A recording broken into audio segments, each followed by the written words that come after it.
বন্ধুরা, আসসালামু আলাইকুম। জারণ বিজারণের নতুন ক্লাসে তোমাদেরকে স্বাগতম এবং এই ক্লাসে আমরা শিখবো জারণ বিজারণের সমাধান। আশা করি আগের দুইটা ক্লাস দেখে তোমরা জারণ বিজারণের মতবাদ এবং জারক বিজারক চেনার উপায় শিখে ফেলছো। বাই দ্য ওয়ে, আমাদের এই যে সমতাকরণ শিখবো, এই সমতাকরণটা আমরা শর্টকাট পদ্ধতিতে শিখবো, এটা আমি আগের ভিডিওতে বলছিলাম। সো এই জন্য বলবো যে একটু ধৈর্য সহকারে এই ভিডিওটা দেখবা, কারণ শর্টকাট খুবই ভালো যদি তুমি শিখতে পারো, শর্টকাট খুবই খারাপ যদি তুমি একটু মিস করো। ওকে, সো পুরো ভিডিওটা দেখবা এবং এই ভিডিওতে অবশ্যই একটা লাইক দিয়ে রাখো, ঠিক আছে? কারণ তোমার একটা লাইক আমার একটা অনুপ্রেরণা। ওকে, যাই হোক, আমাদের রাবি এবং গুচ্ছের জন্য একটা কোর্স আছে, সেটা হচ্ছে আরইউ এবং জিএসটি সুপার ব্যাচ। 10 মে থেকে এটা ক্লাস শুরু হবে। 10 মে বলতে ঈদের পর থেকে ক্লাস শুরু হবে। Physics, chemistry, math, biology, ICT 5টা সাবজেক্টই পড়াবো। আমাদের কোর্স ফি হচ্ছে 3000 টাকা এবং যদি কেউ ঈদের আগে ভর্তি হও তাহলে হচ্ছে তার জন্য 500 টাকা ছাড়, অর্থাৎ 2500 টাকা। আর সবচেয়ে মজার বিষয় হচ্ছে ক্লাসগুলো কোনো রেকর্ডেড ক্লাস না, সবগুলোই হচ্ছে লাইভ ক্লাস নেওয়া হবে। সো তুমি তোমার প্রশ্নগুলো খুব সরাসরি করতে পারবো ফেসবুক লাইভে আমরা ক্লাসটা নিব। ক্লাস শেষে প্রত্যেকটা ক্লাসের রেকর্ডিং আমাদের গ্রুপে থাকবে। সো একদম অ্যাডমিশনের আগ পর্যন্ত তুমি এই ক্লাসগুলো পাবে। আমার বিশ্বাস যে তোমার যে কোনো সময় কোনো কনফিউশন হলে তুমি সঙ্গে সঙ্গে ভিডিও থেকে সেগুলো ক্লিয়ার করে নিতে পারবে। এবং পরীক্ষাগুলো নেওয়া হবে টেস্ট মজ অ্যাপে। কেউ যদি এখানে কোর্সে এনরোল করতে চাও তাহলে ডিসক্রিপশন বক্সে চলে যাও। ডিসক্রিপশন বক্সে গেলে এই কোর্স সম্পর্কে আরো ডিটেইলস জানতে পারবে। সো আমি আশা করি তোমরা এটাতে রেসপন্স করবে ইনশাআল্লাহ। রাবিতে চান্স পাওয়া যাবে ইনশাআল্লাহ। ওকে, যাই হোক, জারণ বিজারণের সমতাকরণ এরকম আমরা শিখছি না? দেখো না, দেখো তো, KMnO4 plus H2SO4 plus FeSO4, এরপর এই পাশে মনে করো উৎপাদ কি হবে জানি না, ঠিক আছে? তো এই বিক্রিয়াটাতে আমাদের সমতা করতে হবে। তো এটা কিন্তু আমরা শিখছি। আমরা যে পদ্ধতিতে শিখছি সেই পদ্ধতির নাম হচ্ছে তোমার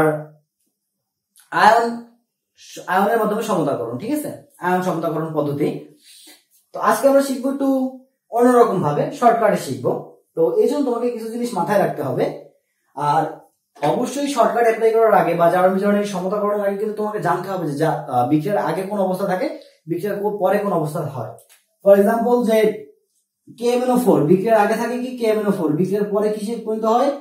Mn2+ এ পরিণত হয়। কোন মাধ্যমে? অ্যাসিডীয় মাধ্যমে। KMnO4 বিক্রিয়ার পরে কিসে পরিণত হয়? MnO2 তে পরিণত হয়। কোন মাধ্যমে? ক্ষারীয় মাধ্যমে। ফর এক্সাম্পল, I2 আয়োডিন কিসে পরিণত হয়? 2I- এ পরিণত হয়। তো এই যে জিনিসগুলো আছে, এই জিনিসগুলো তোমাকে আগে থেকেই মাথায় রাখতে হবে। যদি না জানো তাহলে এই ভিডিওটা এখানে পজ করে তুমি হচ্ছে মেইন বইতে চলে যাও। মেইন বই থেকে তুমি এই জিনিসগুলো একটু দেখে আসো। ওকে, আচ্ছা। তো আমি মনে করতেছি যে তোমার অলরেডি এগুলো দেখা শেষ, অথবা তোমার এগুলো মাথায় মনে আছে। তো এখন এই সমতাকরণের যদি শর্টকাট করতে চাও তাহলে তোমাকে বেশ কিছু জিনিস মাথায় রাখতে হবে। মোটামুটি 2টা কথা মাথায় রাখবে, একদম এটা মানে মাথায় রাখতেই হবে, এটা ভোলা যাবে না, ঠিক আছে? যে জারণ বিজারণ বিক্রিয়া অলওয়েজ পানি উৎপন্ন হবে। অলওয়েজ কি উৎপন্ন হবে? পানি উৎপন্ন হবে। তুমি দেখবে যত জারণ বিজারণ বিক্রিয়া করছো ম্যাক্সিমাম জারণ বিজারণ বিক্রিয়ায় পানি উৎপন্ন হয়েছে। তো এই যে পানির যে হাইড্রোজেন, সেই পানির হাইড্রোজেনটা আসবে মাধ্যম থেকে। পানির হাইড্রোজেনটা আসবে কোথা থেকে? মাধ্যম থেকে। মাধ্যম কোনটা? এই বিক্রিয়ার দিকে খেয়াল করো। এই বিক্রিয়ায় KMnO4 হচ্ছে জারক, FeSO4 ফেরাস সালফেট হচ্ছে বিজারক, H2SO4 হচ্ছে মাধ্যম। কোন মাধ্যম? অম্লীয় মাধ্যম।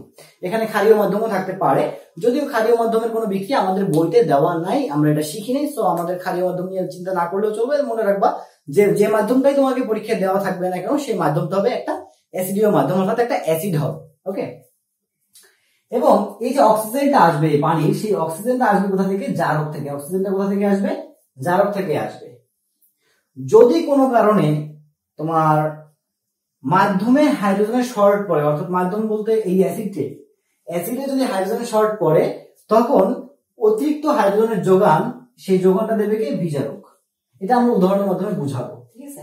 আচ্ছা। আর 2 নম্বর কথা হচ্ছে জারকের যে ধাতু সমূহ আছে সেই ধাতুগুলো আলাদা হয়ে যাবে। ফর এক্সাম্পল, এই যে দেখো KMnO4 আছে না? KMnO4 ধাতু কি আছে? পটাশিয়াম এবং ম্যাঙ্গানিজ। এরা দুইজনেই কি হয়ে যাবে? আলাদা হয়ে যাবে। অর্থাৎ পটাশিয়াম ম্যাঙ্গানিজ আর একত্রে থাকবে না, এটা আলাদা হয়ে গিয়ে আলাদা সংসার গঠন করবে। কার সঙ্গে? অ্যানায়নের সঙ্গে। অ্যানায়নকে এই যে বিজারক থেকে একটা অ্যানায়ন আসবে, সেই অ্যানায়নের সঙ্গে যুক্ত হবে। ওকে, তো আমরা এবার আসল নিয়মে চলে যাই। এইটুকু জিনিস মাথায় রাখতে হবে, কারণ এইটুকু জিনিস সকল বিক্রিয়ার ক্ষেত্রেই খাটবে। এবার নিয়মটা হচ্ছে এরকম, যে দেখো খাতায় লেখো, জারকের জারণ মানের পরিবর্তন। দেখো, জারকের জারণ মানের পরিবর্তন বিজারকের সহগ। আমি এটুকু মুছে দিলাম, হ্যাঁ এটুকু মুছে দিলাম আমার লেখার সুবিধার্থে। জারকের জারণ মানের পরিবর্তন বিজারকের সহগ এবং বিজারকের জারণ মানের পরিবর্তন জারকের সহগ হিসেবে বসবে, এই কথাটুকু খাতায় লিখে রাখো।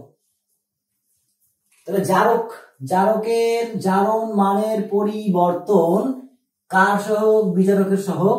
বিজারকের জারণ মানের পরিবর্তন কার সহগ? জারকের সহগ হিসেবে বসবে। তো দেখো KMnO4, KMnO4, এই KMnO4 কিসে চেঞ্জ হয়? Mn2 প্লাসে চেঞ্জ হয়। কোন মাধ্যমে? অ্যাসিড মাধ্যমে। তো খেয়াল করো এখানে ম্যাঙ্গানিজের জারণ মান কত? এখানে ম্যাঙ্গানিজের জারণ মান হচ্ছে +7, আর এখানে ম্যাঙ্গানিজের জারণ মান কত? +2। তাহলে +7 থেকে +2 হচ্ছে, অর্থাৎ এই ম্যাঙ্গানিজ 5টা ইলেকট্রন গ্রহণ করতেছে, তার মানে এখানে জারণ মানের পরিবর্তন কত? 5, রাইট? তাহলে জারকের জারণ মানের পরিবর্তন বিজারকের সহগ, বিজারককে FeSO4, তাহলে এই FeSO4 এর সহগ বলতে সামনে বসবে, তাহলে আমি দিলাম 5 FeSO4। এবার কি বলছে? বিজারকের জারণ মানের পরিবর্তন জারকের সহগ, তাহলে বিজারককে FeSO4, রাইট? এই FeSO4 কিসে কনভার্ট হয়? Fe3 প্লাসে কনভার্ট হবে, কারণ এখানে কি আছে? Fe2 প্লাস আছে, তাই না? তাহলে দেখো তো এখানে জারণ মান +2 আর এখানে জারণ মান কত? +3। তাহলে +2 থেকে যখন +3 তে আসে তখন কয়টা ইলেকট্রনের পরিবর্তন হয়? একটা ইলেকট্রনের পরিবর্তন হয়। তাহলে এখানে জারণ মানের পরিবর্তন কত? 1। তাহলে এই 1টা কার সহগ হিসেবে বসবে? KMnO4 এর সহগ হিসেবে বসবে। আচ্ছা, প্লাস H2SO4। ওকে, আচ্ছা এখন 2 নম্বর যে কথাটা আছে, জারকে যতগুলো অক্সিজেন থাকবে ততগুলো পানি উৎপন্ন হবে, ঠিক আছে? তাহলে দেখো তো জারকে কতগুলো অক্সিজেন আছে? এখানে 4টা অক্সিজেন আছে না? তাহলে 4টা কি অক্সিজেন থাকলে এখানে কয়টা পানি উৎপন্ন হবে? 4টা পানি উৎপন্ন হবে, লিখলাম 4টা পানি, এবং তার দ্বিগুণ সংখ্যক H+ বাম পাশে রাখতে হবে। তাহলে দেখো তো পানি হয়েছে কয়টা? 4টা, তাহলে তার দ্বিগুণ সংখ্যক H+ মানে কি? 8টা H+। কোথায় রাখবো আমরা? এই সাইডে রাখবো, তাই না? তার দ্বিগুণ সংখ্যক H+ আমরা এই সাইডে রাখবো। ওকে, আচ্ছা তো এখন খেয়াল করো, এইখানে একটা কথা লিখে রাখছিলাম যে জারকের যে ধাতুগুলো, জারকের ধাতুগুলো এই যে বিজারকের অ্যানায়নের সঙ্গে যুক্ত হবে। তাহলে জারকের ধাতুকে পটাশিয়াম এবং ম্যাঙ্গানিজ কার সঙ্গে যুক্ত হবে? সালফেটের সঙ্গে যুক্ত হবে। তাহলে পটাশিয়াম সালফেট K2SO4 লিখতে পারি, ম্যাঙ্গানিজ সালফেট MnSO4। ওকে, আর কিছু কি উৎপন্ন হয়? দেখো তো হয় কিনা? অবশ্যই হয়। এই যে Fe2 প্লাস Fe3 প্লাসে কনভার্ট হয়ে গেছিল, সেটা আমাদের লিখতে হবে। তাহলে Fe3 প্লাস, এখন এই Fe3 প্লাস দেখো তো, চিন্তা করো তো এই Fe3 প্লাস এখানে কোন অ্যানায়নের সঙ্গে যুক্ত হবে? অ্যানায়ন বলতে এখানে সালফেট ছাড়া আর কিছু নাই, আছে? সালফেট ছাড়া আর কিছু নাই এই বিক্রিয়াতে, তার মানে নিশ্চয়ই সালফেটের সঙ্গে যুক্ত হবে। তার মানে উৎপন্ন হবে তোমার Fe2SO4 আশা করি এটুকু বুঝতে পারছো। এবার খেয়াল করো, এবার আমরা এই যে পুরা বিক্রিয়াটা কিন্তু পেয়ে গেলাম, এই পুরা বিক্রিয়াটা পেয়ে গেলাম। এখন আমাদের সমতা করতে হবে। সমতা আমাদের অলরেডি হয়ে গেছে, জাস্ট এখন একটু মিলানো বাকি। দেখো তো এখানে পটাশিয়াম আছে কয়টা? 2টা পটাশিয়াম আছে। এ পাশে পটাশিয়াম আছে কয়টা? একটা। তার মানে আমি বুঝতেই পারতেছি আমার এখানে একটা কি লাগে? 2 লাগে। তাহলে দিলাম একটা 2। তাহলে এখন দেখো তো এই পাশে ম্যাঙ্গানিজ হয়ে গেছে কয়টা? 2টা। তাহলে আমার এখানে আমার একটা কি লাগতেছে? 2 লাগতেছে। তাহলে আমি একটা দিলাম 2, ঠিক আছে? আচ্ছা, তো এবার খেয়াল করো যে এই পাশে লোহা আছে, মানে তোমার হচ্ছে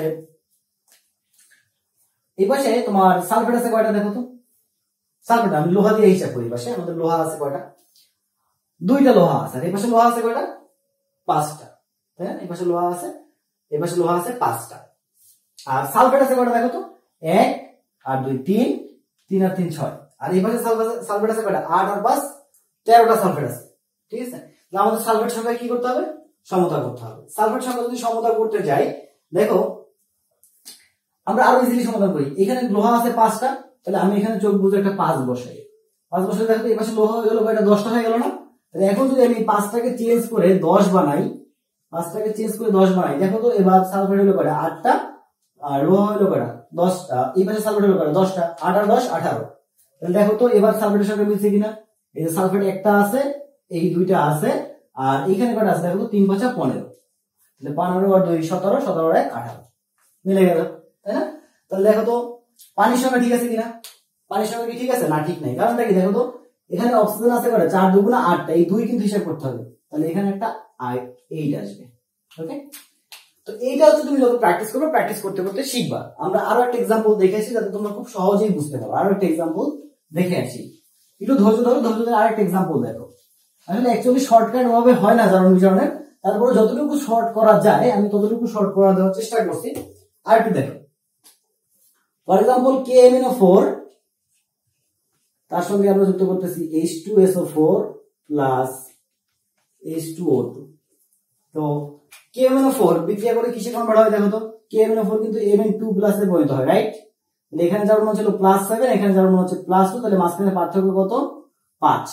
তাহলে KMnO4 এর যার মানের পরিবর্তন 5, এই 5 কিসের সহগ হিসেবে বসবে? বিজারকের সহগ হিসেবে বসবে। এখানে বিজারক হিসেবে কাজ করতেছে কে? H2O2। তাহলে এখানে বসাইলাম আমি 5, বসাইলাম আমি কত? 5 বসাইলাম। H2O2 বিক্রিয়া করে কিসে কনভার্ট হয়? অক্সিজেনে কনভার্ট হয়। বিক্রিয়া করে কিসে কনভার্ট হয়? অক্সিজেনে কনভার্ট হয়। এখন এইখানে অক্সিজেনের যার মান কত? -1 না? একটু চিন্তা করে দেখো, এখানে অক্সিজেনের যার মান কত? -1, কারণ পার অক্সাইডের ক্ষেত্রে অক্সিজেনের যার মান -1, আর এখানে অক্সিজেনের যার মান কত? 0। তাহলে ইলেকট্রন সংখ্যার পরিবর্তন কত? 1। তাহলে বিজারকের জারণ মানের পরিবর্তন কিসের সহগ? জারকের সহগ। তাহলে এই 1 হবে জারকের সহগ, তাহলে বসাইলাম আমরা এখানে 1। আশা করি এইটুকু তোমরা বুঝতে পারছো। এবার দেখো তো, এই O2 পাইছি কোথা থেকে? এই যে বিজারক থেকে, তাহলে এটা হচ্ছে উৎপাদ, তাহলে O2 লিখলাম। আচ্ছা, তারপর দেখো তো 2 নম্বর পয়েন্টে কি বলছে? জারকে যতগুলো অক্সিজেন থাকবে ডান পাশে ততগুলো পানি লিখতে হবে। তাহলে জারকে কতগুলো অক্সিজেন আছে? 4টা অক্সিজেন আছে, তাই না? তাহলে এই পাশে আমাদের কয়টা অক্সিজেন পানি লিখতে হবে? 4টা পানি লিখতে হবে, লিখলাম 4টা পানি। ওকে, আচ্ছা। আর এখানে একটা কথা লিখছিলাম না যে জারকের ধাতুগুলো হচ্ছে তোমার অ্যানায়নের সঙ্গে যুক্ত হবে। কোন অ্যানায়ন? এইখানে তোমার হচ্ছে গিয়ে বিজারকের অ্যানায়নের সঙ্গে। বিজারক থেকে কোনো অ্যানায়ন আসতেছে? আসতেছে না। তাহলে অ্যানায়ন আসতেছে কোথা থেকে? মাধ্যম থেকে। তাহলে এই যে মাধ্যমের অ্যানায়নের সঙ্গে যুক্ত হবে, তাহলে উৎপন্ন হবে পটাশিয়াম সালফেট, দিলাম আমি পটাশিয়াম সালফেট এবং ম্যাঙ্গানিজ সালফেট।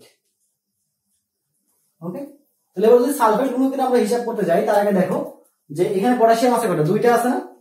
এখানে আছে কয়টা? 1টা। তাহলে এখানে আমাদের একটা 2 হওয়া উচিত। এই যে পটাশিয়াম ম্যাঙ্গানিজের এখানে একটা 2 হওয়া উচিত, KMnO4 এর সামনে এটা 2 হওয়া উচিত। তো যখন আমি 2 দিলাম তখন ম্যাঙ্গানিজ হয়ে গেল কয়টা? 2টা। তাহলে এখানে একটা 2 দিলাম। ওকে, এখানে একটা 2 আসলো। এখন দেখো তো আমাদের আর কোনো কিছু বাকি আছে কিনা? হ্যাঁ, বাকি আছে। দেখো তো এখানে O2 আছে কয়টা? 5টা। এখানে O2 আছে কয়টা? 1টা। তাহলে এটাকে 5 দিয়ে দিলাম। ওকে, 5 দিয়ে দিলাম। এবার খেয়াল করো যে তোমার সালফেটের এবার হিসাবটা করতে হবে। সালফেট, এখানে সালফেট আছে তোমার 2টা আর এখানে আছে 1টা, টোটাল কয়টা হচ্ছে? 3টা। তাহলে এখানে যদি 3 বসাই তাহলে তো আমাদের সালফেটটা হিসাব সমতা হয়ে গেল, এই সালফেটের সমতা হয়ে গেল। এবার তুমি দেখো কোনো কিছু বাকি আছে কিনা। যদি বাকি না থাকে তাহলে দেখো পটাশিয়াম 2টা, এখানেও পটাশিয়াম 2টা, ম্যাঙ্গানিজ 2টা, এখানেও ম্যাঙ্গানিজ 2টা, এখানে হাইড্রোজেন আছে 3 দুগুণ 6টা। এখানে তোমার হাইড্রোজেনের সংখ্যা কি ঠিক আছে? না, ঠিক নাই। ওকে, তাহলে দেখো কেন ঠিক নাই? এই যে জারক, এই যে জারক, এখানে টোটাল অক্সিজেন আছে কয়টা? 4 দুগুণ 8টা অক্সিজেন আছে না? তাহলে এখানে কত বসবে? 8 বসবে। এখানে কত বসবে? 8। তাহলে এবার দেখো তো এখানে তোমার অক্সিজেন হাইড্রোজেন আছে কয়টা? টোটাল 16টা হাইড্রোজেন আছে। তাহলে দেখো 3 দুগুণা 6, 5 দুগুণা 10, 6 এবং 10 যোগ করলে কত হয়? 16, তাই না? তাহলে এখানেও 16টা হাইড্রোজেন, এখানেও 16টা হাইড্রোজেন, এখানে 8টা অক্সিজেন, এখানেও 8টা অক্সিজেন। আর কোনো কিছু কি বাদ আছে? বাদ নাই। তো এটাই হচ্ছে জারণ বিজারণের সমতাকরণ। এবার এইখানে একটা কথা লিখে রাখছিলাম যে কোনো কারণে যদি তোমার হচ্ছে মাধ্যম থেকে হাইড্রোজেন না আসে তখন বাকি হাইড্রোজেনের সাপ্লাই দেবে কি? বিজারক। দেখো মাধ্যম বলতে এখানে আমি H2SO4 কি বুঝাচ্ছি? মাধ্যম বলতে এখানে কি আছে? H2SO4। আর এখানে হাইড্রোজেন আছে কয়টা? টোটাল 16টা হাইড্রোজেন আছে, কিন্তু এই 16টা হাইড্রোজেনের ভিতর থেকে মাত্র 6টা হাইড্রোজেনের সাপ্লাই দিচ্ছে কে? H2SO4। বাদ বাকি 10টা হাইড্রোজেন কোথা থেকে আসতেছে? বিজারক থেকে আসতেছে। এই জন্য কথা বলছিলাম যে কোনো কারণে যদি তোমার মাধ্যম হাইড্রোজেন দিতে অসমর্থ হয় তখন বিজারক থেকে হাইড্রোজেন যাবে। আশা করি বুঝতে পারছো। এখন এগুলো যদি তুমি প্র্যাকটিস করতে থাকো, প্র্যাকটিস করতে করতে ইনশাআল্লাহ পারবে। ওকে, আর যদিও এটা খুব বেশি সমতাকরণ খুব বেশি ইম্পর্টেন্ট না, তারপরে যদি চলে আসে তাহলে আর কিছু করার নাই। তবে মেইন বইতে যে জারণ বিজারণ বিক্রিয়াগুলো দেওয়া আছে সেই মেইন বইয়ের জারণ বিজারণ বিক্রিয়াগুলো একটু বেশি বেশি করে দেখবা, পারলে জারক এবং বিজারকের অনুপাত গুলো মনে রাখবা, জারক এবং বিজারক। যেমন এই বিক্রিয়ার ক্ষেত্রে জারক এবং বিজারকের অনুপাত কত? 2:5। ওকে, এর আগে যে বিক্রিয়া দেখছিলাম সেখানে জারক বিজারকের অনুপাত কত ছিল সেটাও মনে রাখবা। তো এই অনুপাত গুলোই তোমার আসলে অ্যাকচুয়ালি কাজে লাগবে। এই অনুপাত গুলো তুমি যদি মাথায় রাখতে পারো তাহলেও হবে। ওকে, আশা করি তোমরা ক্লাসটা বুঝতে পারছো। যদি না বুঝে থাকো তাহলে আবার দেখো। আর আমি আবারও বলতেছি, রাবির কোর্সে ভর্তি হয়ে যাও, ইনশাআল্লাহ বেটার কিছু পাবা। সবাই ভালো থাকো, সুস্থ থাকো এবং বাকি ভিডিওগুলো দেখো। আল্লাহ হাফেজ।